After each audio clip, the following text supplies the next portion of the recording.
what happens when we share our darkest secrets? Not just for you, but for any of us. When you're with your friends, when you're with your families, like what does that do? I think at first it's frightening, but I feel like if you surround yourself with people who support you and love you, you have to be careful with who you share your story with. I think that can be dangerous.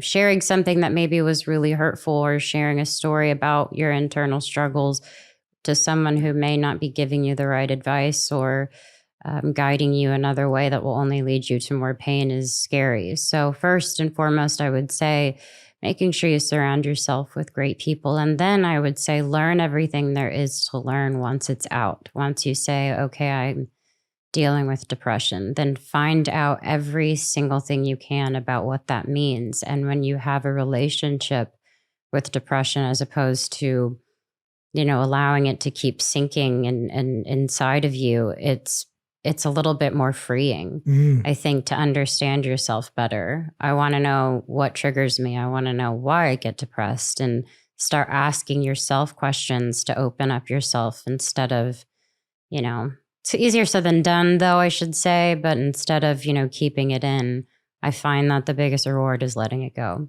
Yeah, I think there's that statement in the documentary that says, you said your mom would always say, if you're afraid of something, learn more about it, and then your fear will go away, or something according to those. She definitely did that when I was younger. I lived in Texas, and we were huge with the tornado scene. That was what was happening, and I was terrified.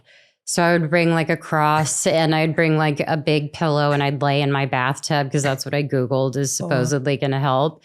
And my mom would just kind of smile at me, and the next day, I remember she got me a bunch of books, and it was all about thunderstorms and different clouds and formations and all this stuff. And she just told me, she's like, it's not that scary, it's especially when you know that it's just a part of the world. And I guess they are still scary, but now I understand what happens. And yeah. But I love how you're applying that to depression. You're applying that to different things in your life. I completely agree with, my favorite thing that I say in the documentary is that I have bipolar.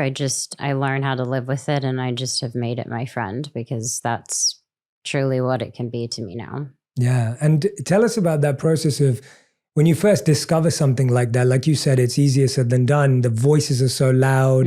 There's so much inner judgment. Yeah. Our inner critic is so painful to live with. And now when you're saying, I'm trying to work on making it a friend, which is a beautiful transition. Tell us a bit about that journey of inner critic to inner friend. Well, to be honest, I've been to 4 treatment centers, and I have a lot of opinions on, rehabs, if you will, or, places to go. There's a lot that I don't agree with, but what I will say is throughout all of it, learning lessons through dialectical behavior therapy or cognitive behavioral therapy, there's something that's always been embedded in me throughout all of those different moments in my life. And that was always to recognize when something was happening to me, accepting it. And I think once I realized that this was something that wasn't going to go away, this wasn't something that was going to be fixed by going to these places. It was more so, what can I know about myself? Okay, if I kind of go down this road, I'm going to get triggered, and I know that feeling, and I know how to avoid it. However, I go to therapy. I also have, medication that I fully am on, that I believe in full-heartedly, and it helps me stay balanced. But I still have to deal with it. I still have days that are pretty low, and moments that I'm just too over the top, and I'm like, I want to buy everyone a house, and I want to save the world. But I've learned to kind of understand it. And the best part about that is also my family and friends learning how to live with it too. They can be great friends to me in that way. And that took a lot of time as well. Yeah, no, these are such, I I know that you do so much work in this space, but today when I'm hearing you share all these insights, and they genuinely are insights, they're so powerful, because even you just saying like, I had to realize that I don't have to fix it, or that it's not going to go away. Like, these things make difficult things livable with. Right. And when we look at the seasons, or we look at the weather, it's like, it's going to rain one day, and it's going to be dark one day, and it's going to be sunny another day. And when you know that, you stop trying to fight it and change it. Yeah. You can accept it, which it sounds, from what I'm hearing from you. Yeah. I mean, it's taken me a long time. It's that's not 6 years, that's probably 10 years in reality, but it's really been interesting, and I feel better, and I feel great now that I can talk about it. Yeah. The thing you keep mentioning today is letting go. And I think all of us are trying to know how to let go of old selves, old parts of ourselves, or parts that don't serve us anymore. And I remember when I lived as a monk, some of the areas that we'd live in, we'd come across a lot of snake skin. And we'd always use snakes as an analogy of how we leave behind. So snakes don't break out. They don't rip their skin off. They slither out. Right. And their skin just kind of like falls away. Yes. And then we would naturally not find snakes, thankfully, and find snake skin. But that analogy always like really resonated with me. The idea that when we're shedding, when we're letting go, it's not a aggressive process. Right. How did you learn to become compassionate and calmer with yourself? Because at first we can really feel like we're trying to break something off. Yeah, I think I tend to blame myself when I can't let something go. I feel maybe something is my fault, or I should have done more of this or less of that. And it starts to become, just like I kind of turn sad. One thing I've noticed when I watched the documentary back for the first time, I didn't even recognize that girl anymore. And it broke my heart, because I was talking about my body and my image, and I just hate that I ever felt those feelings. And I think because I have a younger sister, there's been this huge responsibility given to me in a way that has helped me. And I say this about my fans as well, or people that have, grown with me. I've almost had to get back up every time, more so for them than myself.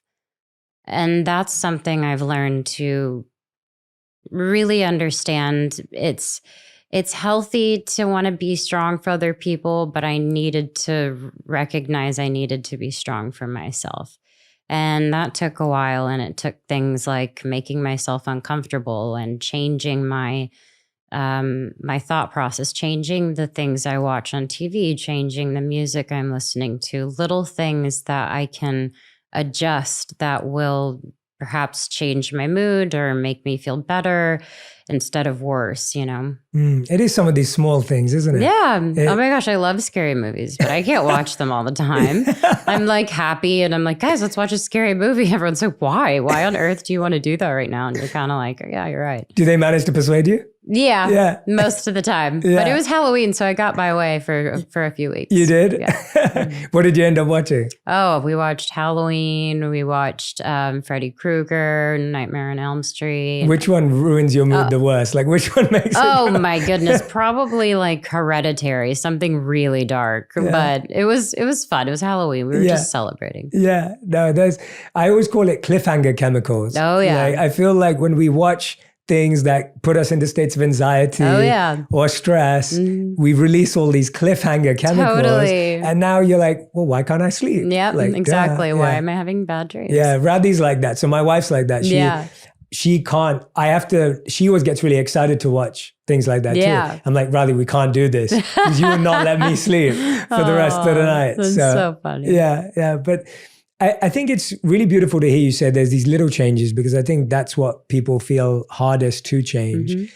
And I think when I watched the documentary, the greatest challenge you really empathize with is having to do this when every time you're in a car, and then every time you get out the car, there's cameras, there's people, there's opinions, there's, that's something very few people can relate to. But I think what's so brilliant about how the documentary is made is that you really feel like we're living that with you. Yeah. And so you're like, wow, like, even though I can't relate to what Selena is going through, I can understand how it must be really challenging and really stressful. And so what's it like having to deal with all of this that all of us are dealing with too, but you're dealing with it with an added layer of, exposure? Yeah.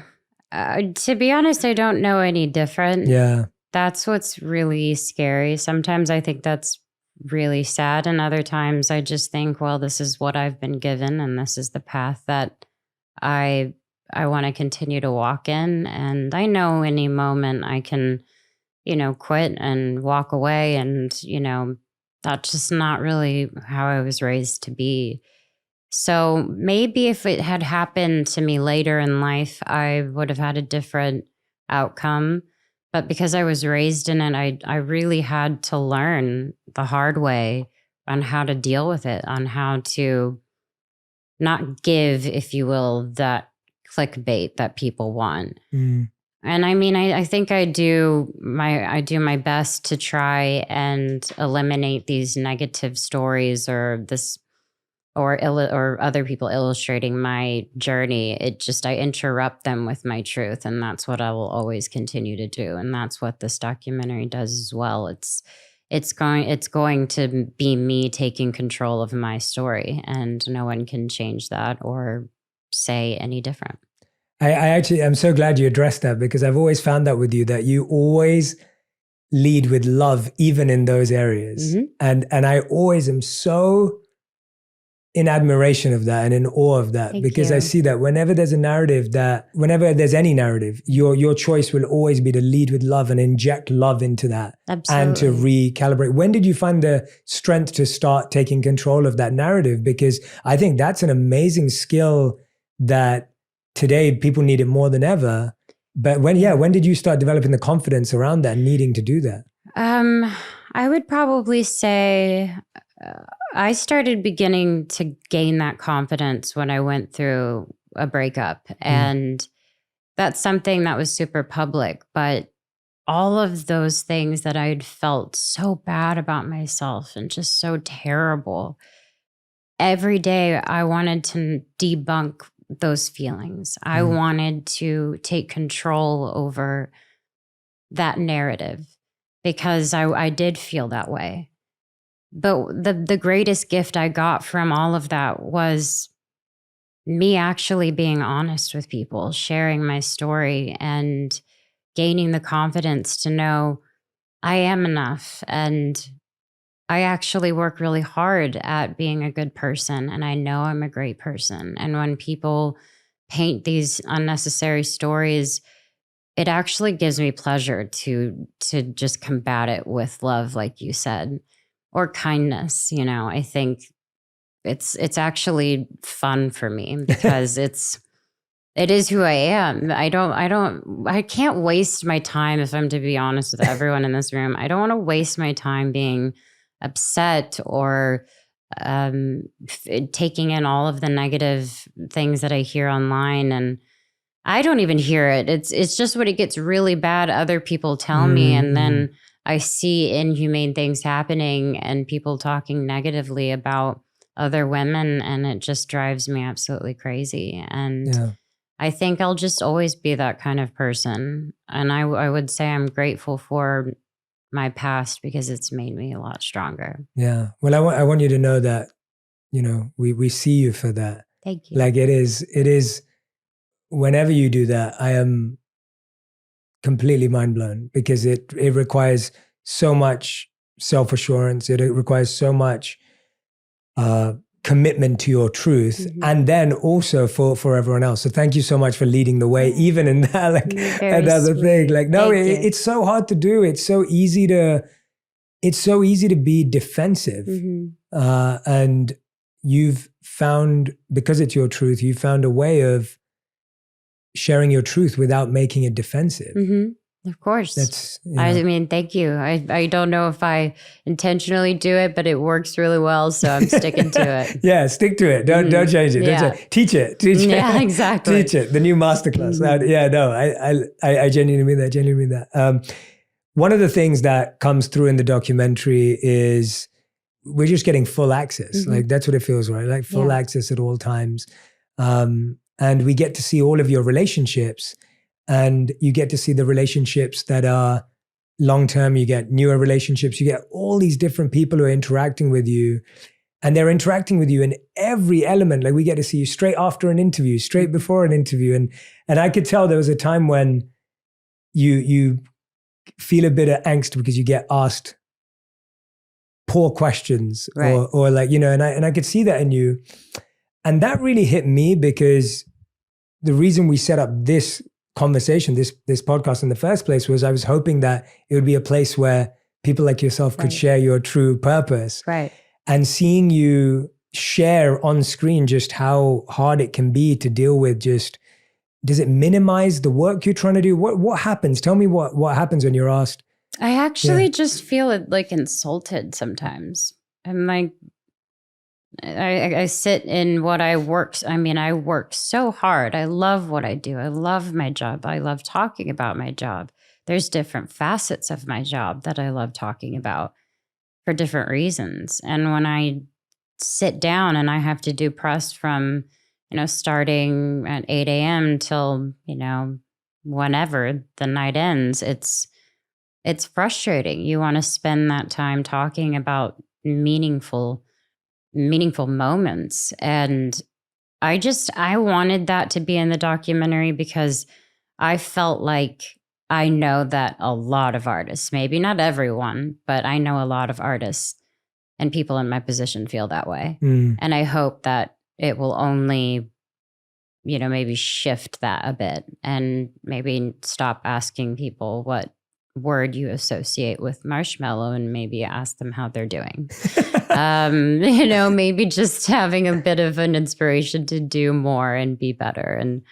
And yeah, it actually is pretty crazy, because that happens. It's weird. Yeah, it is really weird. And it's interesting, because I feel like there's such a trend that's been created about asking people clickbaity, buzzy, moment questions. And then you think, well, but this is a human. Totally. With emotions and ideas and views. And I think often people think, oh, well, I've only got them for 10 minutes, so I better just ask them all this stuff. But you forget that there's a whole person behind that. The documentary really humanizes you. What parts of you did you really want people to understand better or see more that you think they haven't been able to see over time?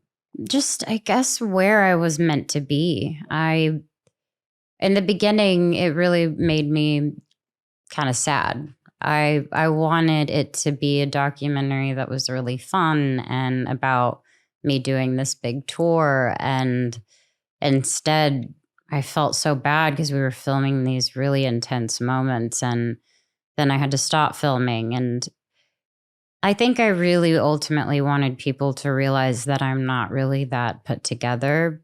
I can be, and I feel much better now, but I don't want people to ever look at me and think she has it all and she's figured it out and she is, perfect or whatever. I hope no one thinks that, but I just don't ever want to be that kind of public figure. I want to be someone that hopefully could be a friend, that could just disarm you from the celebrity-esque part of it. I just want to be someone that people can genuinely walk up to and say, hey, I understand what you walked through. I did too. And have a conversation with. Yeah. Why is that important? Why do you think it's important that, I guess for a long time, people did consider celebrity to be perfect, or maybe it was portrayed that way sometimes, maybe it wasn't. But why do you think it's important for people to see that no one in the world, including me, anyone we're talking about, there's no one who's perfect? But why is that so important? It's important to me because I felt like I had to be when I was, when I was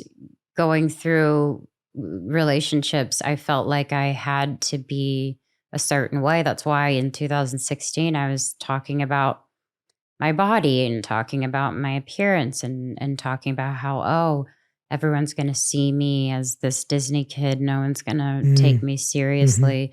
All of those moments, that's kind of where yeah, that's where all the confusion came from for me. Yeah. If that Yeah. makes sense. No, that does make sense. That's a really fascinating answer because it's almost like you've had to live that way. Yeah. And then you're kind of unpacking it for everyone and breaking down that image that's created. And I think that definitely comes across.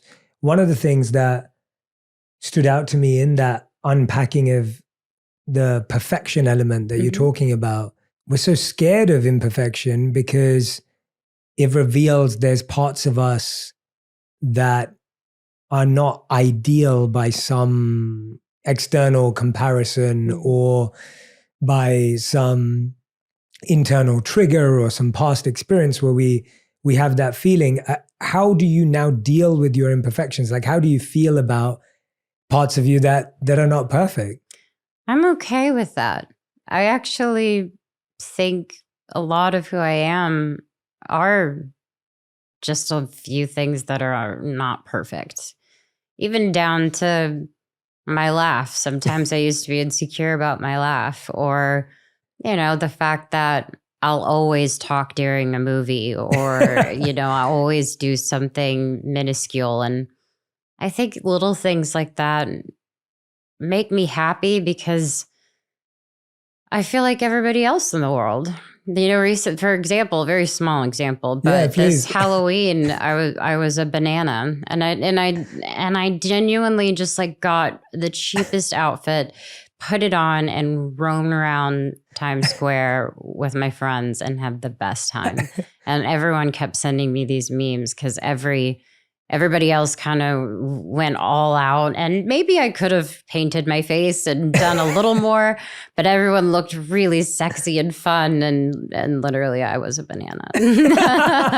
That's basically sums up who I am to a T. And it was, that to me means that I don't have to be perfect all the time. I'd rather be that girl. Yeah. And how does that apply to work? Like, how does that perfectionist mindset work in terms of like music or creation or acting? Like, because that's beautiful in your personal life. It sounds like there's this acceptance of, we can be more in flow. But then how does that apply to like writing or creating or building? Like, well, I think I always say this in any session: there are no stupid questions. I always have to say that out loud because sometimes I genuinely will think, well, what does this mean? And how can I unpack this and create a song from this? Or how do I unpack this scene and do the best I can? There are mistakes that happen in the studio and on set that actually end up becoming a part of it. Me messing up a line actually ended up being funny and we kept it in the show. Or, there's something I said in a lyric that was wrong and it ends up being the biggest hook that we've got. And I look for those moments. I crave those moments. That's a great example. I love all of those. Yeah. And it just, that's what feels like magic, right? Like it's when the imperfection can somehow become a part of the process where you're just like, wow, this actually feels like we got somewhere. And so I think when we start, I love that idea applied both personally and professionally, because I think even the parts of ourselves that we consider to be imperfect, the parts of ourselves that we consider to be broken, when you start seeing use in those, when you start seeing purpose in those, I always say that there's blessing in the breaking. And every moment that you encounter in your life, even if it's just road rage, as simple as that, to maybe losing someone that you love, there is no perfect way to heal. There is no perfect way of dealing with something. It's more just, how am I going to be a better person? How am I going to make the best choice for myself so that I don't end up angry at that person on the highway, so that I don't end up ruining my day because of what someone did to me on the 405.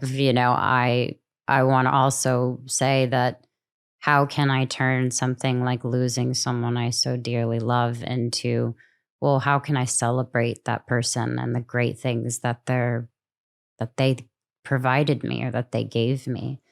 that takes a lot of work. So I don't say that lightly, but I try my hardest to do that. And I try to have my friends hold me accountable to reminding me, hey, let's try to flip this and try to turn it into something else. Yeah, absolutely. I think what I'm gathering from listening to you is that, again, you're not saying I've arrived and this is how I think now. You're saying this is what I'm trying to practice. Like this is the approach that I'm mining in my own life. And absolutely, this is practice. Every day is practice. I even said it last night at the premiere. I was saying, I don't have anything figured out. I am definitely not like I'm sold. I'm good. It's more just, this is a continuation. Yeah. My story is not done, and I can't wait to find out what's going to happen next. And doesn't mean it's going to be easy. And sure, there's going to be bumps that happen, but I'm going to learn how to live with them. Yeah. As someone who's so committed to moving forward, what did it feel like going back to like your school and all these old places? I won't give away too many, but in the documentary, you go and visit. I love that. What does that do? Well, going home is like, to me, it's untainted territory. Right. It is safe. It is simple and kind. Where I'm from, it is all about, being together, loving each other. I go home and people are like, welcome home, Miss Gomez. They're not, treating me any differently. And I enjoy visiting, what made me who I am. And it always gives me a good sense of like, oh, I hope I can inspire people from where I'm from, because there's not a lot to do where I'm from, but I hope I can inspire just one person to do something bigger than that. Yeah. Was there any particular place that you went back that almost gave you a special feeling, or something surprised you that you're like, oh, I didn't think this was going to be? Yeah. Well, my snow cone place. I loved that place. I would go with my dad all the time and my cousin, and we would get the pickle snow cones with grape in it. And it would just be so yummy and amazing. And it just, brought me back to when it would be so hot in Texas. And I was with my family, and we would just stop there and sit outside for an hour and just talk. And it was just the best. Yeah, I love that. Yeah, that's great to hear. I think there's always, I have this park in my hometown. It's called Broomfield Park, and it's still charming to me, even though I don't think if anyone else went there, they'd find it that charming. They'd be like, okay. I know. But when I go back, I know where I used to go and buy my ice cream from, and where the truck would be. And there's all these special moments that almost, but it sounds like, again, like it sounds like it's not like you're like, oh, I missed that. It's almost like that was a part of me and it's a beautiful thing. But now I'm happy to be new. And even today when we were just walking over here and we were talking about just you finding places that fuel you. Yeah. And it seems like you've become open to saying, okay, it's okay that life is changing and transitioning. Yeah. And there's new places that feel more like home than old places. I hate change. I really do. But I felt in the past year, which is it's pretty new. Yeah. I have really, really embraced the uncomfortableness of change. And I think it's because I get so exhausted of the same thing over and over again. And it scares me, but I did learn that my world can be bigger by being in a different destination. I work on my show, Only Murders in the Building. It's in New York where I shoot. And I've never spent more than a week or two in New York, and I'm there for months. And just that alone was an uncomfortable, experience. But I loved it. And I loved the friendships I made and the knowledge that I was gaining, the people I was around, the park and walking, and just how precious life is. It's celebrated. There's culture. It just becomes addicting to want to put yourself in these situations and see what happens. So I will say in the past year, I've felt more comfortable with change, and I'm grateful for it. And I'm going to continue to do that. And I want that. How did you get comfortable with that discomfort, I guess, in the first place? If you're someone who said, like hated change, didn't like change, Yeah. like I guess obviously naturally work and everything like that. But was there something internally where you're like, okay, now I need to, because you've done uncomfortable things your whole life, right? Yeah, definitely. Like you've had to do so many difficult things, whether it's going on tour when you're young or transitioning careers. You've constantly done uncomfortable things. Yeah, but I think I had always kind of returned to the same behavior and the same pattern of maybe, well, I'm nervous of going out because I don't want to be seen today, or I'm going to just stay in because I feel anxious, or I don't want to go out to that event because I don't want to get seen. I was finding myself just being terrified of the world, and that just isn't a way of living. And it's easy to go do a job because, well, I'm with a bunch of people. They help me look good. I do my job. I smile and I'm done. But taking spontaneous trips or, getting out and going to the Balboa Park, which is a very simple park, just doing that kind of stuff is necessary. And I noticed that New York really helped me. It just really opened me up. The show is really great. And I think being around a bunch of New Yorkers, it does something to you, man. It's good. Yeah. Well, one of the biggest changes in atmosphere that you talk about in the documentary is you go to Africa. You're right. And that's a big change. Definitely. Even if it's a shorter period of time, but you were still there for a considerable... I was there for a week, yes. Yeah. But I mean, that definitely wasn't the first time that I had taken trips. In the vein of wanting to go for a mission. And it was one of the most beautiful moments of the film for me, because we actually thought we were just going to make a quick little video about, what we were there to do.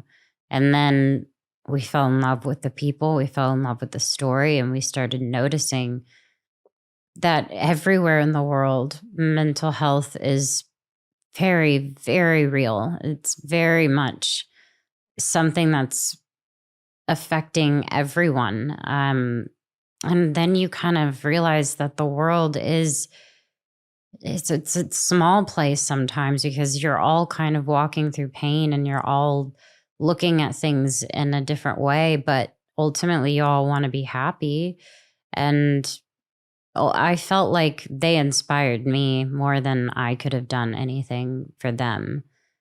It was a really beautiful trip. And yeah, it was one of my favorite moments of the film. People don't always understand how mental health exists ever in the world. When you said that they're also experiencing mental health, what was their experience of it compared to what we would understand as our experience in the US? Or yeah, well, I was talking to a woman named Betty, and she was, basically kind of the person touring or giving us the tour around the village and the schools. And she was lovely. But when we stopped to have a conversation, we just were sitting down, and she told me her story and how she was dealing with suicidal thoughts, and that how she went to a lake and sat there for 2 weeks contemplating.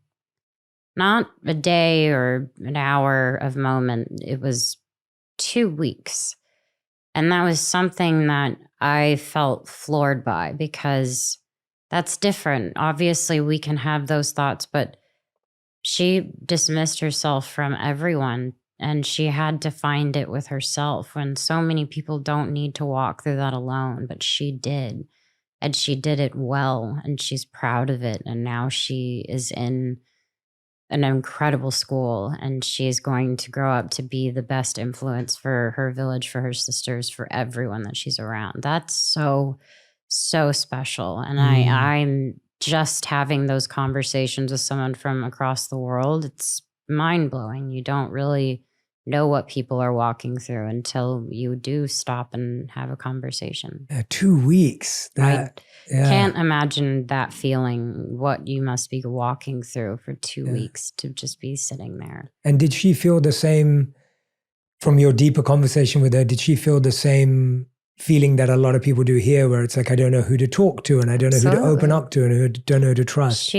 She thought that she needed to be everything for her family, and she felt like she was letting them down. Same thing of not feeling good enough, not feeling like her being there would even be helpful. And you do find the similarities in it. And that's how I felt like I bonded with her. It's incredible, right? Like cross culture, cross world, to have a human moment like that with someone. What purpose have those missions played in your life in terms of, like you said, this is not the first time you've been out, and I'm sure it's not the last as well. No. It's something that you want to continue to do. I mean, there was a moment in the documentary where you don't want to leave. Yeah. I don't think I necessarily will always be broadcasting when I'm taking these trips or wanting to do more and help and travel. So I think that I will probably have these quarterly or even just maybe once a year. I kind of have to set time apart for that, and I make it a priority just because I feel personally that everyone is my brother and sister. We're all here together, living, being, and, wanting to navigate life together. And I want to continue to travel the world and be able to spread some sort of message or bring change in some form. I don't know, something, I want to be able to continue to always do something. And eventually I do believe my life will end up being something along the lines of doing the things that you do, I got a few more things to do first. But eventually, yes. Well, you're already doing them. You're already doing them. And there's that moment. There's the moment in the documentary, I think you're asked through a mirror envelope question. What is your greatest dream, or your ultimate dream, I think is the word. And this is exactly what you say. You say, I want to find a way to change lives. And I want to find a way to impact lives. And I think when people think of their ultimate dream, that's not the natural thing that comes to their mind. Right. When did helping others become such a big understanding others as well? Because it's not just, I know you feel you're growing from these experiences. When did that become an ultimate dream? Like when did that, what was your dream as a little girl? And then, how did that evolve? I think that I was just going to say my mom. I mean, from a very young age, we didn't have a lot, but it didn't matter. It was every Thanksgiving we were going to, we would go and help out in soup kitchens. And my mom would talk to me about, why we were there and explain to me the way of the world. And we would, see really hard things. And Texas, can be very, very conservative, and my mom would just break those barriers for me and explain to me how beautiful people are and how complicated and complex things are about the world. She never protected me in a way of not showing me the bad things. She showed me everything, and that's what has always been a part of my life. I mean, down to I'd be on set and I'd be talking to the director and someone would come give me a water. And if my mom noticed that I didn't say thank you, she would just remind me gently in a way that was like, hey, next time be aware and be thankful. And it's kind of like, oh yeah, you're right. Sorry, Mom. But you're right. You got to be aware of people, and you have to be aware of what people are walking through. Yeah. I mean, that's such and it's I think that's such a beautiful message to anyone who is growing up with a little bit more in terms of anyone who's grown up. Even, everyone goes through so many difficult things, but I felt the same when I first went to India. I was around 9 years old when I first went to India. Wow. And I remember we didn't have a lot growing up, but we were still traveling to India. We were in a car, and you look out the window and you see kids your age. I remember, just seeing tons of kids my age on the streets, and just, it was just, it just made me aware that there was a whole other world out there of experience that I only learned about later on. Yeah. But I couldn't agree with you more that when you feel like you're a part, even a small part of the solution, the problem starts to feel more within reach. Right. And I feel like sometimes when we push the problem away or we try and keep it out of sight, it just feels bigger and harder and more difficult. Absolutely. Yeah. Ignoring it is not fun. I've done that before. It just, you end up coping in ways that you never thought that you would, and you end up feeling disappointed because you don't want to ever feel like you're doing the wrong thing. I believe that everyone deep down knows what's right and what's wrong. And when you're at your rock bottom, if you will, because I believe that everybody does eventually have one of those moments, hopefully it's just going to get lighter and lighter because you can start to attack it in a way where, how do I approach this and figure out how to get myself out of this state of mind? And I've learned how to do that in the past few years, and I'm really grateful for it. It's a choice sometimes, but then I also hate when people say that, because sometimes I genuinely wake up in a depressive state and I can't get out of bed, but I allow myself to have that day and just focus on things that can make me feel better instead of pushing it away and saying, no, it's fine. I'm going to go out. I'm going to go do something. I'm going to go get my adrenaline up. I'm going to ignore it and ignore it and ignore it. It doesn't help at all. Yeah. And you just said there that everyone goes through a rock bottom moment. Yep. Like everyone goes through that in their life in different ways. How have you become more mindful of your fears and rock bottoms? Because I think often we ask people, like, I look at your life and I think you've gone through so many difficult things, and you know, how do you deal with fears now? Because we all still have fears, we all still have worries, but I feel like you've found a way to become mindful of those things and become a bit more prepared for them. Well, thank you. Yeah. I think maybe you are seeing a good side of me, because I have the hardest time doing it. I don't know. My fears are relatively, they're quieter, maybe I should say. Like, for example, this documentary coming out, I am still nervous. I'm nervous for the reaction, even though I know that I have good intentions behind it. I think that I just have to understand that my fears are only going to continue to show me what I'm capable of. The more that I face my fears, the more that I feel I'm gaining strength, I'm gaining wisdom, and I just want to keep doing that. And I just hope to get better, hope to get smarter, I hope to become stronger and be a great person. Yeah, that's a phenomenal answer. And I don't think I'm seeing a good side of you, Selena. I think I'm like, I guess so. I think, I don't think it's a good side, because I don't believe you have a bad side. Oh, you're very sweet. But I think it's your truth that we're seeing. It's the essence of us. Yeah. That I'm trying to see in you and myself, in anyone around me, anyone I meet, whoever you bump into. It's like when you see someone's essence, that essence is pure and is genuine and is like strong and powerful and capable, and everything else is not a side of us. It's just stuff that covers us up. You're right. Right? Like, doesn't it feel that way? Like, you're absolutely right. Yeah. Like, I feel like I don't have a side of me that I don't like. I have stuff that's covering over who I really am. Exactly. And it's how do you navigate controlling those things and taking control of yourself. Yeah. Yeah. And I love what you just said about how confronting your fears is what gives you a sense of confidence and strength.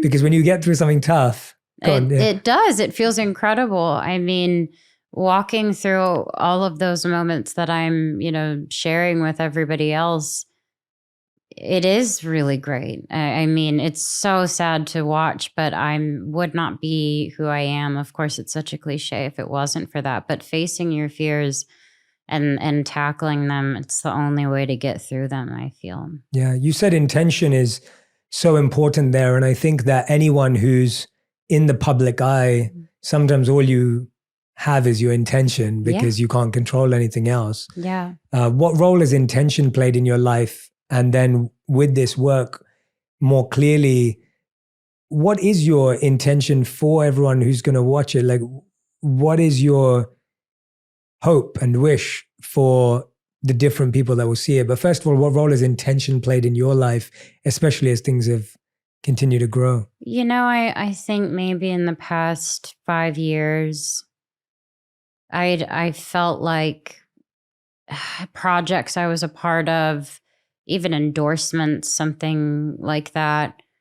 The intention behind me being a part of anything needed to be good.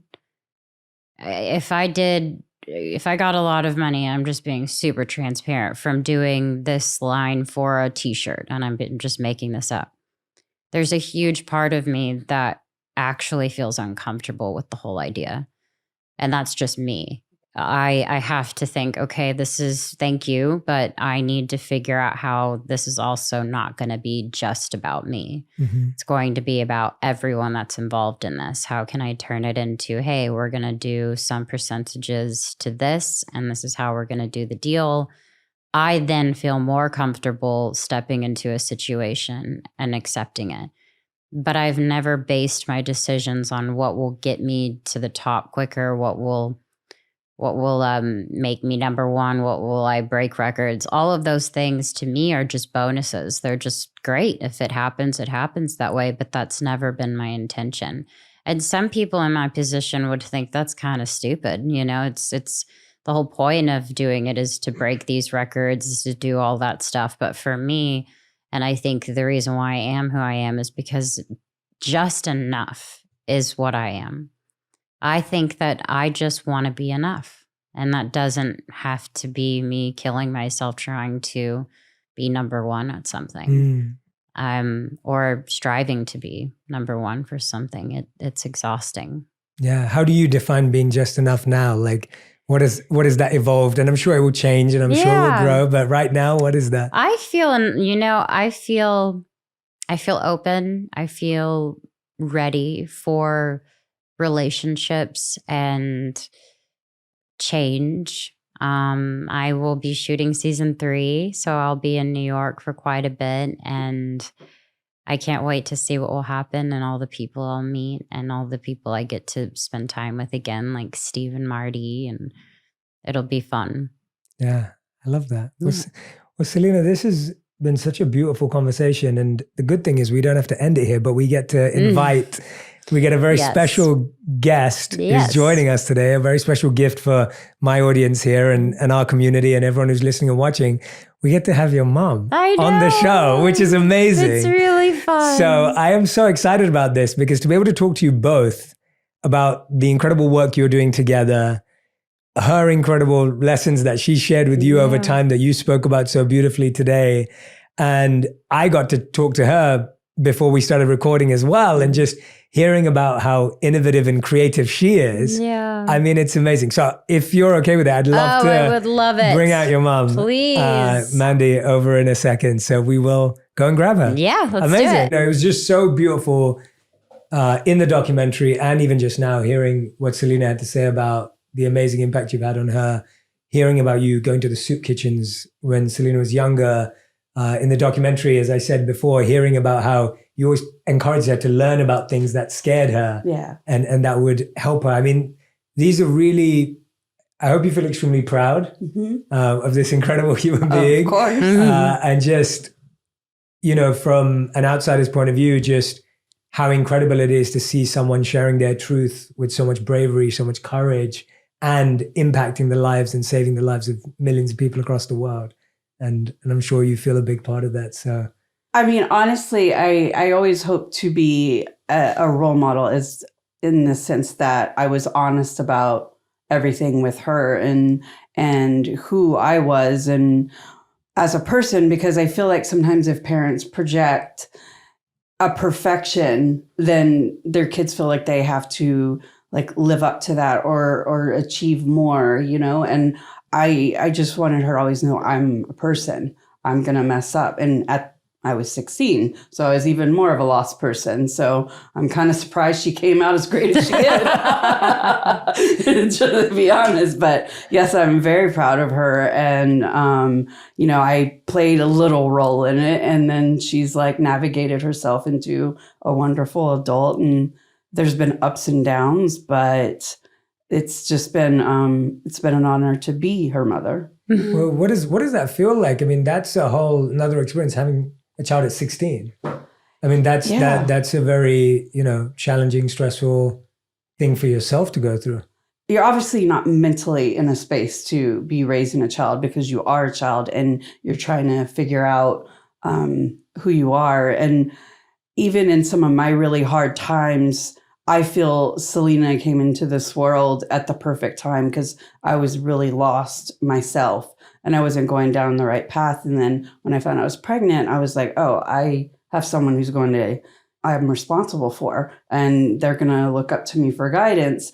And even at a young age, that hit me, and I'm thankful that hit me, and that I did allow that pressure to make sure that I was trying to do everything right for her. But that was a moment that when you're 16 in that phase, you're trying to figure out your path in life. And I think I kind of lost a little path of my life because I had something more important to like take over. And I think that the delay adolescence is something that I felt like even now, I still feel like I'm a little bit youthful, even though I'm like creaking and popping when I walk. I still sometimes feel like I have a little bit more adolescence in me and still things to learn. And so as a teen, it was really challenging, and it was really one of those beautiful like vortexes of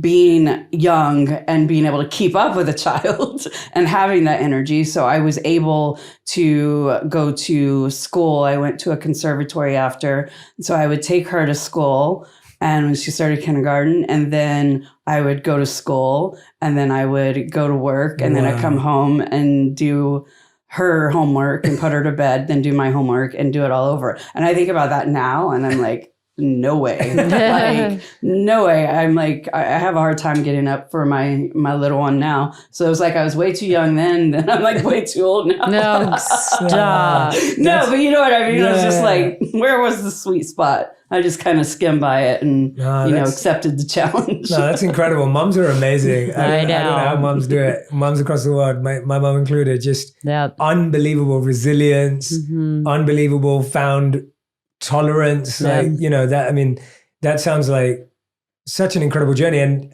as you were telling me earlier, you haven't yet managed to watch the documentary. Right. You've seen parts, but you haven't been able to bring yourself to actually watch it. Tell us about what that feels like and how hard that is. Well, first, everyone's telling me how fabulous it is. So it's like making me more and more eager to kind of put that guard down. But the reason why is because like we lived some of that together. We've went through that and we've found healing and we've moved past some of it.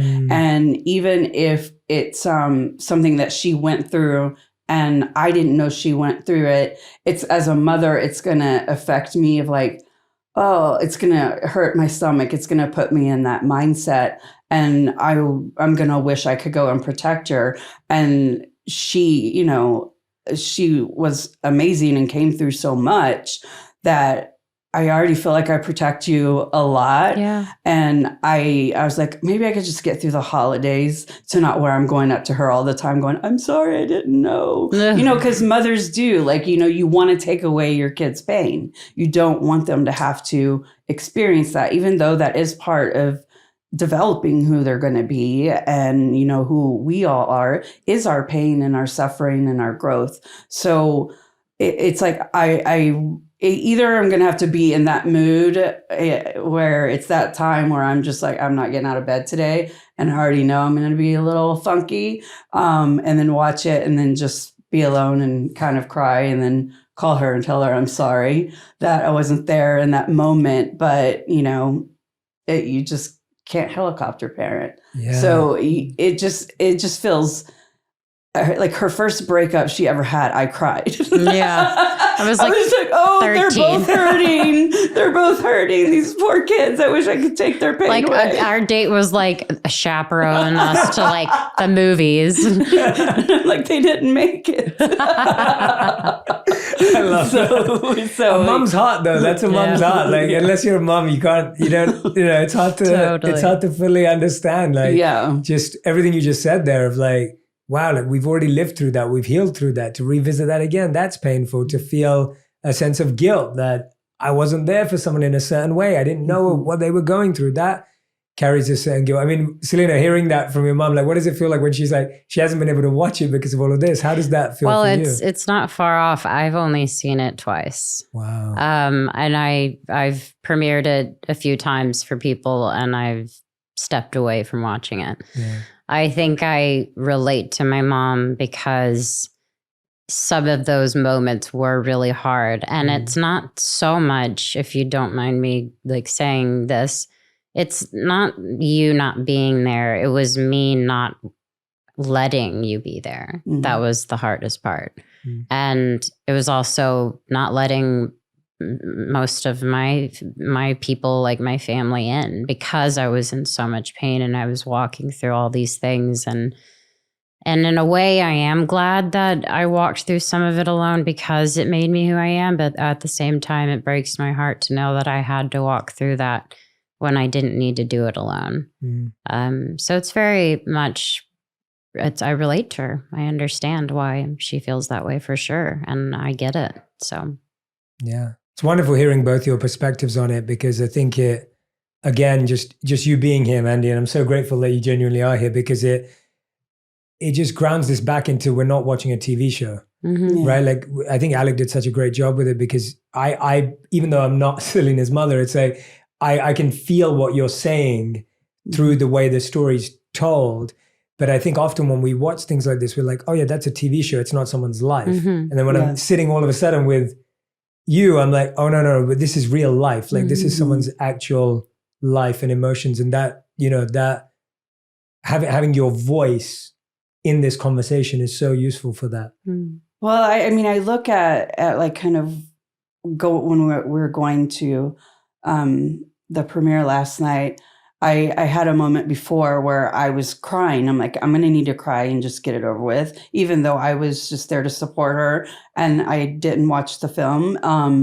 The power and the fear, which I always call fear, the false existence appearing real. And so like the fear is like, everyone is seeing you in your darkest moment and that it's out there for the world to judge.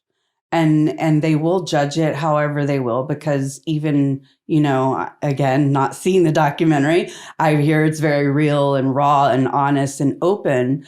To do something like that, it's for me, I cry out of fear of like how you were feeling and like how I could protect you. And then I was like, I know that the little bit I did in the interview, I was down a week afterwards because it did put me back in that place, even though we weren't there. And I blacked out the minute, Alex said action, and he was so nice about it. And my lovely friend, dear friend, Emily, who does my hair and makeup, she was back there going, and she was all crying. And then she's like, I didn't know. And I'm like, well, now everyone's going to know. And there's something beautiful to that, because you're exposing a lot, and that can be fearful, but you're also giving a lot if that's how you look at it.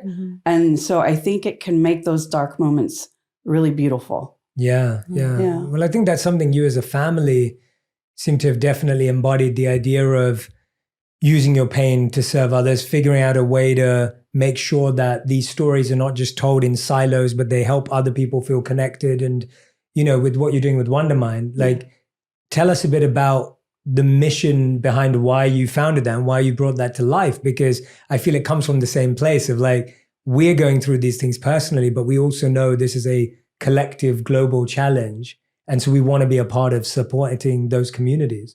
When I was really young, and I was about 7 years old, I did have my first and only suicide attempt. Wow. However you say it. And it didn't happen. 7 years old. 7 years old. And I think that traces back the time of always not feeling like nothing around me made sense in my world. And it was just like, I felt like I was, and nothing bad was happening. It's just like, this seems wrong to me. This seems wrong to me. I seem wrong. Like, how do I fix this? But from that moment, I've always carried, I think, that moment in my life in my mind of like not wanting anyone to ever feel that way, which is what led us to 13 Reasons Why and some of her fans opening up to us. When I read that, I knew that needed to be a conversational piece.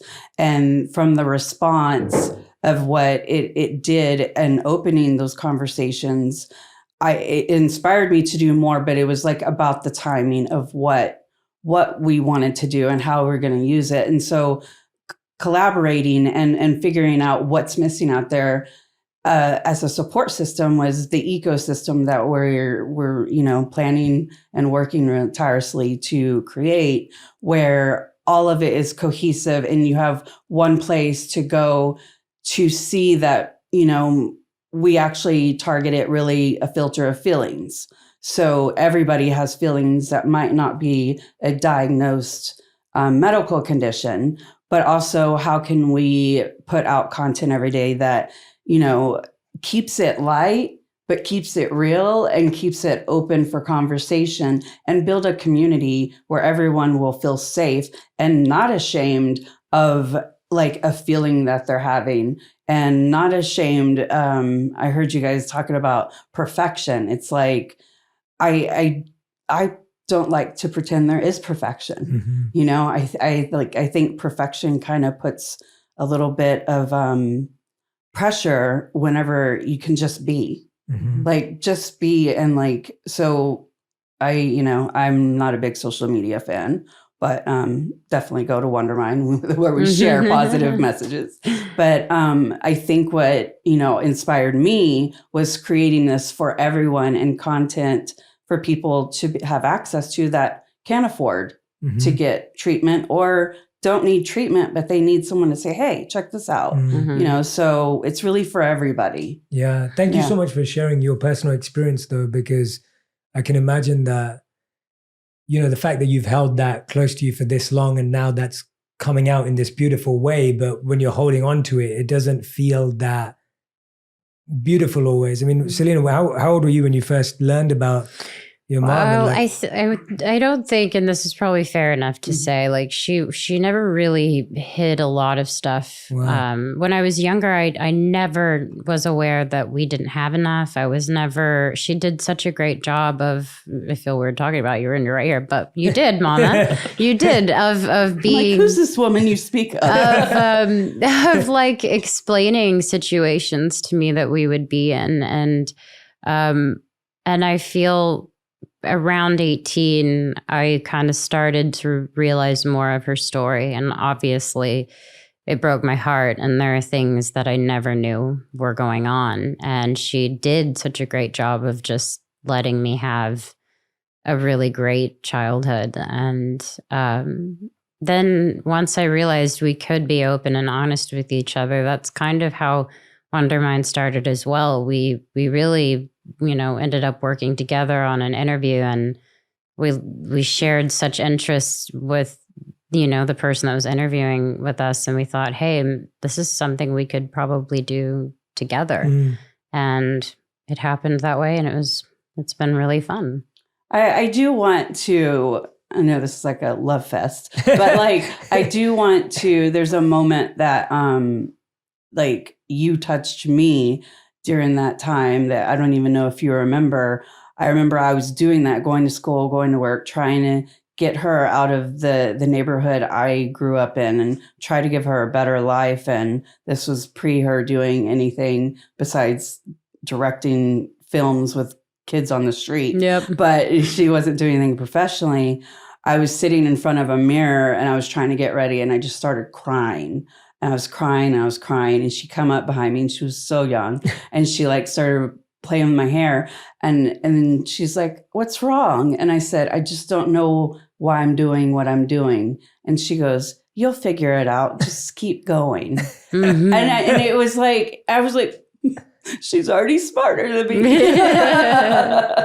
So it was like a really good, like strong moment. Like you don't ever want to, I think being vulnerable in front of her allows, the vulnerability to, be welcomed. Yeah, absolutely. Yeah. I think that's so true. As we're growing up, it's like we often look at our parents as perfect, unless they let us in. Yeah. Or by the time you figure out that they're not. And it's interesting that you're saying that at least you felt you were just always open and honest with what you were going through. And with your own challenges and your own struggles, when you're going through your own stuff and you're watching your child go through their stuff, like, what's going through a mother's mind in that situation? Like, how are you dealing with your own stresses and pains and trying to be there? And often, as Selena said, and you said, children don't want their parents involved at a certain time, right? Like, I can relate to that completely. Like, I think, I listened to everything my parents said up until I was 13 years old. And then from like 13 to 25, I didn't want to hear from them. And then after 25, I was like, oh, you guys were the best. Like, you're right about everything. And you go through that journey. So, when your child doesn't want your help, when your child is not allowing you in, like, what goes through a parent's mind, especially when they're going through their own work themselves? I just needed more therapy and a feeling, and you feel, because I want to use this term lightly, like, you feel like you failed in some capacity. So then you're like, I know I took that opportunity to try to see maybe where were the missteps I took as a parent. Was I too open with her? Was I too liberal with her? Or, should I not let her do Barney? Like, it's just all these decisions that you make, you would just reflect on. And I think as parents, we have this capacity to decompartmentalize your feelings and then prioritizing everyone else's. Like I was telling you earlier when we were talking, it's easier to bury your stuff and then kind of focus, which then becomes unhealthy for the receiving party and for yourself, because you're not taking care of yourself. So I went through it. A lot of days didn't get out of bed. There was just like a lot of crying, a lot of therapy. And I had a therapist because I had a miscarriage during the madness. And, I had this therapist who gave me the best advice ever. She's like, I need you to leave your house once a day and go to the movies, buy a ticket. I don't care if you watch it. But every day you need receipts that you left your house.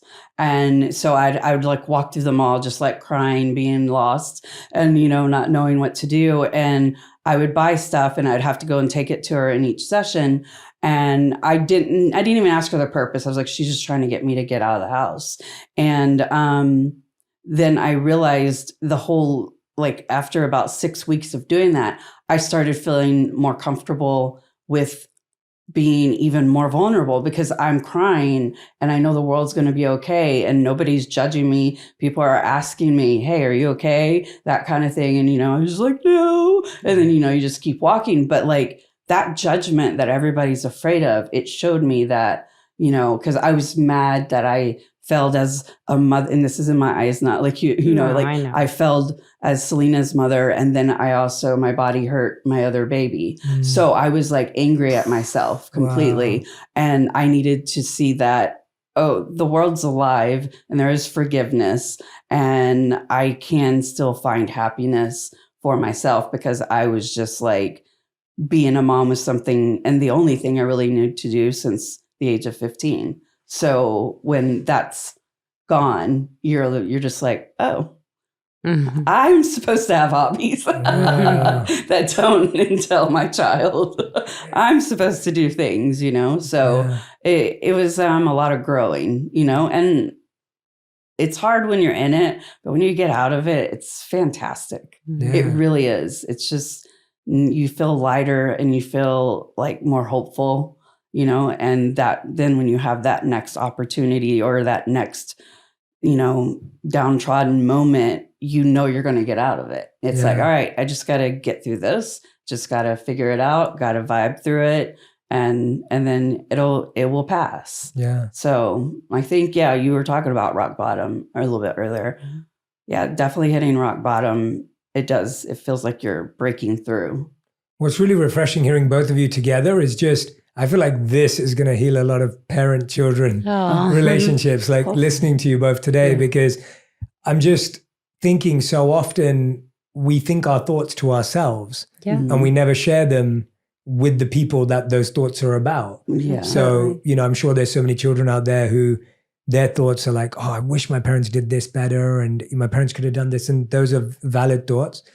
And then there's parents out there at the same time having the same thought of like, I wish I didn't do that to them. And and often we just never find out. We never know because we don't get to have these open, honest dialogues. And so I really think this, on top of everything you both are doing, this is really going to inspire a lot of parents and kids. Yeah, it's because it's even listening to you, I'm thinking of my parents, and I'm thinking of my friends' parents, and I'm thinking everyone needs to be able to open their heart, because somewhere everyone's painting themselves the villain, and someone's painting themselves as the person who messed up and got everything wrong. Yeah. And in our head, we're thinking, oh, they got away with it, or they're not aware of it. So I find, were you always open to therapy and always open to this self-work? Was that a part of who you were as well always? And that was, or was that something you kind of turned to at a certain point? I will tell you a haunting little secret that when I was really young in junior high, I wanted to be a criminal psychologist. So that's why I always say that she's making fun of me in murders, because I am that person. Yeah. But I was already reading on serial killers at that age because I was fascinated with the mindset. How that person becomes. And I didn't come from, an environment where therapy was even talked about, but I just, at a certain age, I really felt like super depressed. And so I had to go out and explore it myself and go through tons of doctors. And, you would say one thing and it was just like, they go, oh, hey, are you seeing things? I'm like, oh, I saw a black butterfly the other day. And they go, oh, so you're hallucinating. And I'm like, am I? So I had to go, and I wasn't, but it was a real black butterfly. So but I had to learn how to understand myself and my mind on my own. And finally, I went away to a facility, and it was the first time I got to really spend all that time. It was best 28 days that I spent, on myself. And you just you have to kind of build that relationship with your mind.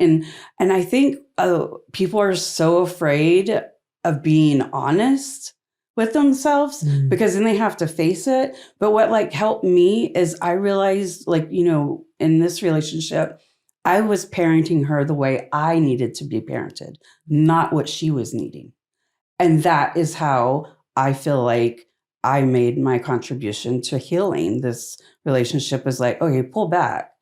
I need to know her and her needs, not be the mama bear, even though I still haven't lost that completely. Mm-mm. But sometimes I just need to listen and not fix it. Mm-hmm. And so that was the biggest thing. I think I really went on a little tailspin there, but that was the biggest thing that I learned through, that whole time that we were separated. It was seeing who I was and how other people see me. And I do that every day. I'll say something. I'm like, okay, how did that come off to someone else? Because I have ADHD. So I'm quick to spurt out whatever's in my brain. And then I'm like, they really didn't need to know that, but it's out there in the world now. The self-work in this room is amazing. Yeah, the amount of self-reflection and self-awareness in this room is really strong. This is very powerful stuff. No, and you did not get lost on a tangent at all. I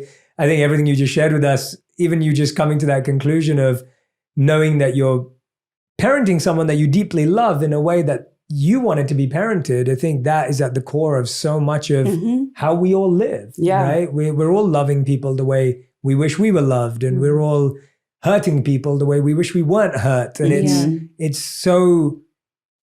it's just fascinating when we finally, look beneath the surface and uncover why it's all there and where it is. And to do that together and separately. I love this idea that there were times when you had to do this at a distance from each other as well. Yeah. I think that's such a healthy message to be out there as well in the world. I think we're often all trying to solve all our issues in the same place. Yeah. And that creates, definitely. I think there are moments even you know, even in friendships where it wasn't necessary for me to take a step back and figure out what is serving me, what's not serving me, what makes me happy, what's challenging me, what's helping me move forward versus what's not. I think it's really important.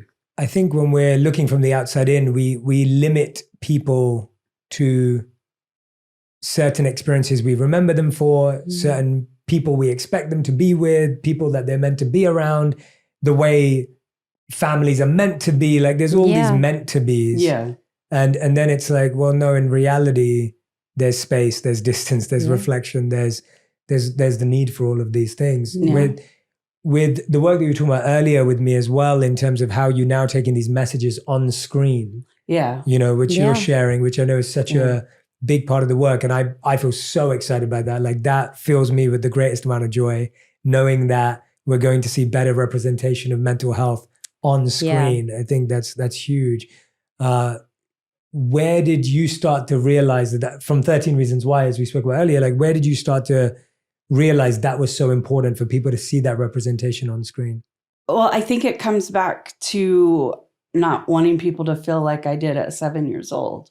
It's like, I'm so open, like with, you know, oh, I'm bipolar or I have ADHD. You know, I was misdiagnosed for a while. So like, I was always so open with it. And, you know, even in a town where they're so accepting in certain capacities, it's still like, well, she's not stable. And I even would joke and go, yeah, I'm crazy. I'm crazy. I'm crazy. And I was like, not supporting myself in that. And I didn't want anybody to feel that way. So, you know, during 13 Reasons Why, we worked tirelessly, the entire team, to make sure we were executing the whole point of it, and that, you know, we're losing teens every day to suicide, and it's horrible and unnecessary. And, you know, how can we as adults, and that's why it was so important, I think, for me and Selena to go out and talk about it so parents would watch it together, you know. And once that got the reaction it got, you know, I heard different opinions, and I wanted to hear everyone, whether they thought it was a bad idea, a great idea, it touched them, it offended them. Like I really like listened to everything and all the, you know, data. And I've always been someone who enjoyed storytelling. And so I like to tell stories. And if I can, you know, show, and like I was telling you earlier, I like using Silver Linings Playbook because they're bipolar, but they're having a life, they're having a relationship. And as it may come with challenges, every relationship comes with challenges. It's not just a mental issue that someone has that causes those challenges. We're all people. And if we just learn to understand each other, there'll be less fear of it.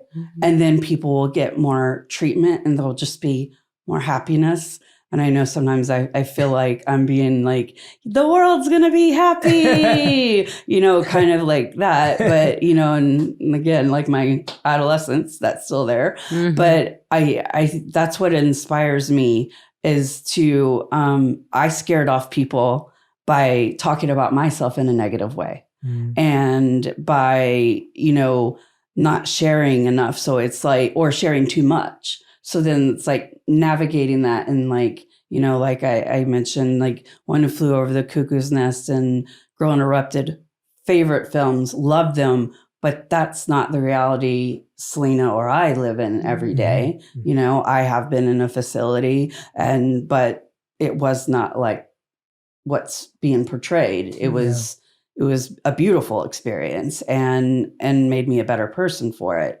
So it, just like media loves to, you know, tell all of the bad stuff, it's like we could use it as like educational without preachy. And so like, let's just tell stories of real people dealing with mental health issues in different capacities and show that that you're all right. You're going to make it. It's like, and you just need to give yourself that permission. And then once you give yourself that permission, you're going to come out a happier person.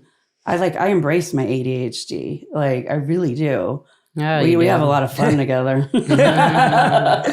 Well, I think this is painting a beautiful picture of just how like we always want growth to be this perfect line. Right. You know, we expect growth in families, individually, to just look like, oh, we're just all growing at the same time. And isn't this beautiful? And it's like, well, no, growth is not that way. Right. Yeah. And growth is being patient when my daughter wants to grow this way and I'm trying to figure this out, or I'm going to be patient while my mom pivots and shifts. And that's what growth is. Growth is being patient with each other, and growth is holding space and being okay when we're not being the nicest people to each other. Like, there's so much more to growth. And so I want to thank you both for displaying that and sharing that with us today. Yeah. No, thank you. Because it's it's special seeing it from this perspective for sure.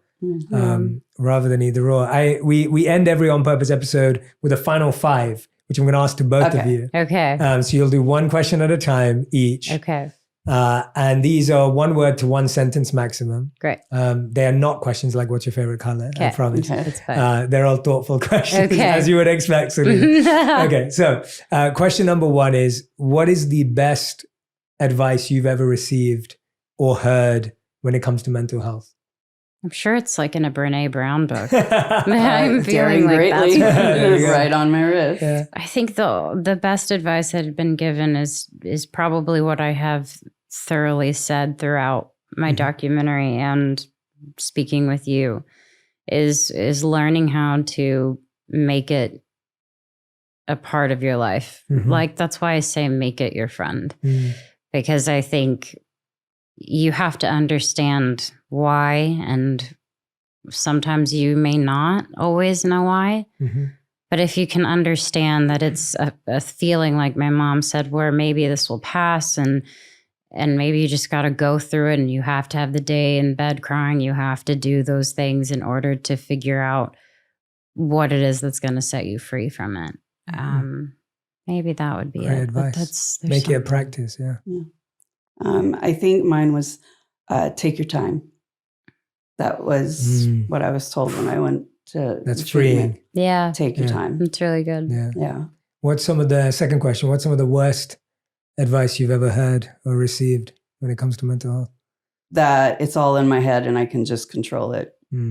Like, stop having bad thoughts. Yeah. Yeah. I was going to say somewhere along the lines of like, you're fine.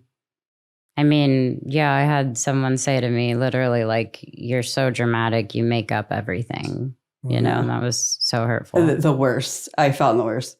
Calm down. It's like, has that ever worked? Good answers. All right. Question number 3. How would you both define your current purpose in life? I fully feel that I am exactly where I'm meant to be. I am meant to share my story. And in this season of my life, I want to be loved the way I love people. I want to give the way people have so generously given to me. And I want to continue to work on becoming a better and a happier person every day. It's a beautiful purpose. I've received, so now I want to give. Powerful. Wow. This is really beautiful answers. Question number 4. What's something you used to value that you don't value that much anymore? Oh, people's opinions. Yes, I agree. It's so exhausting. I would say it is nice to hear great things, but I accept compliments in a manner where I can appreciate them, but I have to learn how to just know that I got to keep a straight head. I got to like understand that everything is a gift and not to let things get to my head. Yeah, because I always say, if you accept all the compliments internally, then you'll have to accept all the negative. So just be careful. Just like be selective with what you let in. Yeah. Yeah, there's a beautiful quote. I can't remember who said it, but it says, don't let compliments get to your head and criticism get to your heart. Yeah. Oh, I love that. Yeah, I love that. That was very poetic with what I was trying to say. It's been said for thousands of years, thank you for just repeating it. No, but I think it's such a beautiful... Great. Yeah, it is. And Yeah. And I think that's also when we're mindful of giving compliments to others. I think something that I've learned is that I enjoy, and we've talked about this today, I really enjoy the art of learning to see someone's essence. It's something that I try and live by because, and then when you want to compliment someone, it's like, how do you give a compliment that isn't empty flattery or that isn't just surface level? And I think when we get compliments like that, they don't go to our head, they do go to our heart. Yeah, and, absolutely. It's different. So I hope that we can also learn to compliment each other in more, beautiful and genuine ways. Fifth and final question number 5 is, if you could create one law that everyone in the world had to follow, what would it be? Practicing forgiveness. Wow. I probably would say something super simple and cheesy, but treat others the way you want to be treated. Mm-hmm. Yeah. And then we throw in the forgiveness. Yeah. Honestly, that's the biggest thing. Yeah. Forgiveness. Yeah. Yeah. I say we campaign. All right, let's do it, Mom. Forgiveness campaign. That's right. Wait, can I ask you a question? Of course you can, yeah. Okay. When is the last time you did something for the first time? Ooh. Wow. Where did that come from? Okay. When was the last time I did I've been something practicing. for the first time? The most interesting answer that came to mind straight away, even though it was a couple of months ago now, I went trekking with gorillas in Rwanda. Wow. And it was amazing. It was a few months ago, and it was the most incredible experience of my entire life. That sounds wild. Yeah, so they're mountain gorilla, and they don't have any technology on them, or they're not treated a certain way. They're not in a zoo, or they're not trapped. You're in their home, and you have to set out early in the morning to go and look for them. And the people that are doing these tours, they know where they usually are, so they take you in that direction. Oh my God. So beautiful. And then you finally discover like this family of gorillas. And I thought I'd see one or two. I wasn't skeptical, but I was kind of like, who knows? Right. We saw 18 gorillas, like a family. Just Did they cuddle you? So no, you're not, I wish. That's all I want to see is Jay being cuddled by a gorilla. They cuddle each other. Yeah. But the guides tell us that the only thing you have to do is maintain your distance. Okay. You're not allowed to try and touch them or their kids because they see that as violent. Of course. But the gorillas are just so peaceful and they're so calm. And they have this sound that they make. This was my favorite part of the experience. So we were told by our guide that if you make this sound, it basically tells the gorillas, we come in peace. And so this sound is, so you have to make that sound, and the gorillas make it back to you. No, that's they so literally cute. do that, or they'll do it to you as they come closer, just to let you know, hey, we're not trying to harm you. We're just going to walk past you. I love that. It was really special. So that was the most recent memory of something. Well, that's a hell of a one. Yeah, so I know. I was like, I got I'm all over chapstick. Forgiveness. Yeah. And he's like, yes, I was hanging out. This was that was beautiful. No, it was really truly special. It was it was just being with another creature. Mm-hmm. That another form of life that is uninterested in you. Yeah. It's very humbling in a good way. Definitely. Yeah, wow, this form of life doesn't even care that I exist. We're like staring at it, we're like, taking pictures, and the gorilla's just like, yeah, whatever. So, okay, that's a good question. That's a good question. Well, Selena, Amanda, you have both been so gracious with your time today. You've been so kind and generous with your energy. And this documentary is going to change so many lives, and it is going to shift the culture of how we share our pain in a way that truly positively impacts the lives of people across the world. And so thank you both. Selena, really thank you so much thank you for sharing your heart for years, for sharing your soul, and for taking the time to create something that's truly going to be talked about for years and years to come. Oh boy. Thanks. Thank you, Jay. You're the best. And thank you for your friendship as well. Of course. Mandy, thank you for opening up so vulnerably with us today about your experiences, about, all the gifts and the challenges that come with loving family and each other, and also for leading as part of this movement and everything you're doing with Wondermind and trying to help people all across the world with mental health and wellness. Thank you so much for your commitment.